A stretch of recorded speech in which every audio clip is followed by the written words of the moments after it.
बिस्मिल्लाहिर्रहमानिर्रहीम। अज़ीज़ तलबा, आज का हमारा टॉपिक है एवोगैड्रोज़ नंबर। एवोगैड्रो एक साइंसदान था। उसने पार्टिकल्स को गिनने के लिए एक नंबर बनाया। वो नंबर उसने बहुत सारी कोशिशों के बाद बनाया।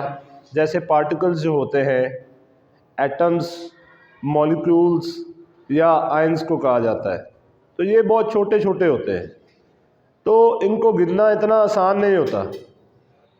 तो इनको गिनने के लिए उसने, जाहिर सी बात है, पहले चंद कोशिशें की होगी। उसने 100 पार्टिकल्स को इकट्ठा गिना होगा, उसने 1000 को गिना होगा, इसी तरह 2000 को गिना होगा। तो करते करते वो एक नतीजे पर पहुंचा। उसने पार्टिकल्स का एक मजमुआ बनाया। वो मजमुआ था 6.02 ज़रब 10 की ताकत 23। तो एवोगैड्रोज़ ने कहा कि हम कोई भी पार्टिकल है, चाहे वो एटम है, चाहे वो मॉलिक्यूल है, या चाहे वो आयन है, हम अगर उसका ये वाला नंबर लेते हैं 6.02 ज़रब 10 की ताकत 23, तो उसको हम बाआसानी गिन सकते हैं। बाआसानी किस तरह गिन सकते हैं? उसने कहा कि चाहे 6.02 ज़रब 10 की ताकत 23 एटम्स है, या मॉलिक्यूल्स है, या आयंस है, वो इनके 1 मोल के बराबर है। तो एवोगैड्रोज़ नंबर क्या है? एवोगैड्रोज़ नंबर जो है कलेक्शन है, मजमुआ है। किसका? 6.02 ज़रब 10 की ताकत 23 पार्टिकल्स का। ये यहाँ पर डेफिनेशन लिखी हुई है इसकी, एवोगैड्रोज़ नंबर की हेडिंग है Avogadro's number. Avogadro's number is a collection of 6.02 multiplied by 10⁻23 particles. अब इन पार्टिकल्स में एटम्स भी आते हैं, मॉलिक्यूल्स भी आते हैं और आयंस भी आते हैं। और इसको हम एवोगैड्रोज़ नंबर को आसानी के लिए हम जाहिर करते हैं Na से। यहाँ पर N से मुराद है नंबर और A से मुराद है एवोगैड्रोज़। फिर मैं एक दफ़ा बता देता हूँ कि एवोगैड्रोज़ एक साइंसदान का नाम था। उसने एक नंबर बनाया। वो नंबर क्या था? 6.02 ज़रब 10 की ताकत 23 पार्टिकल्स। अब ये नंबर क्यों बनाया? ताकि एलिमेंट्स जो पार्टिकल्स हैं उनको गिनने में आसानी हो जाए, उनकी काउंटिंग में आसानी हो जाए, हमारी कैलकुलेशंस में हमें मुश्किल ना हो, हमें आसानी हो जाए। तो उसने एक नंबर बनाया ये वाला 6.02 ज़रब 10 की ताकत 23, जिसकी वजह से ये नाम इस टॉपिक का रखा गया एवोगैड्रोज़ नंबर। अब अगर ये 6.02 ज़रब 10 की ताकत 23 एटम्स है, या 6.02 ज़रब 10 की ताकत 23 मॉलिक्यूल्स हैं, या 6.02 ज़रब 10 की ताकत 23 फार्मूला यूनिट्स हैं, ये सारे जो है ना, ये 1 मोल के बराबर हैं। और ये सारे एवोगैड्रोज़ नंबर हैं। क्यों? पार्टिकल्स में ये तीनों चीज़ें आ जाती हैं। जब हमने पहले जनरली कह दिया ना कि पार्टिकल्स, तो पार्टिकल्स में एटम्स भी हो सकते हैं, मैंने अभी बताया थोड़ी देर पहले, मॉलिक्यूल्स भी हो सकते हैं और फार्मूला यूनिट्स भी हो सकते हैं। ये सारे एवोगैड्रोज़ नंबर हैं और ये सारे जो है 1 मोल के बराबर हैं। यानी अगर ये 6.02 ज़रब 10 की ताकत 23 एटम्स है किसी के पास, तो वो भी 1 मोल के बराबर है। अगर इतने मॉलिक्यूल्स हैं तो वो भी 1 मोल के बराबर है। और अगर इतने फार्मूला यूनिट्स हैं तो वो भी 1 मोल के बराबर है। इसको हम एग्जाम्पल के ज़रिए से समझ लेते हैं। मिसाल के तौर पर हम कहते हैं कार्बन एटम के पास 6.02 ज़रब 10 की ताकत 23 एटम्स है। इसका मतलब है 1 मोल ऑफ कार्बन होगा। इसी तरह अगर हम मॉलिक्यूल्स पे जाएं तो 6.02 ज़रब 10 की ताकत 23 मॉलिक्यूल्स पानी के हैं, वाटर के, तो हम कहते हैं ये 1 मोल ऑफ वाटर है। इसी तरह जब हम आयनिक कंपाउंड पे जाते हैं, और हमें पता है हम आयनिक कंपाउंड के का जो लफ्ज़ इस्तेमाल करते हैं वो करते हैं हम फार्मूला यूनिट्स। तो 6.02 ज़रब 10 की ताकत 23 फार्मूला यूनिट्स NaCl के, ये भी इसके 1 मोल के बराबर होता है।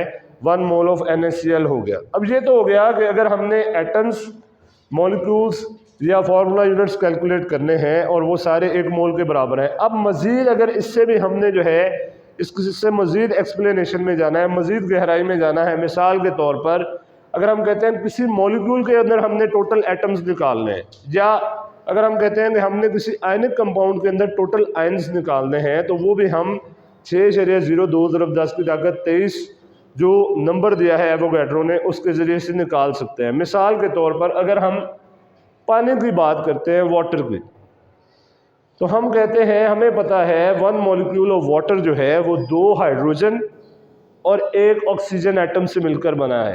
ये लिखा है मैंने 2 hydrogen atoms plus 1 oxygen atom, ये 2 हाइड्रोजन 1 ऑक्सीजन।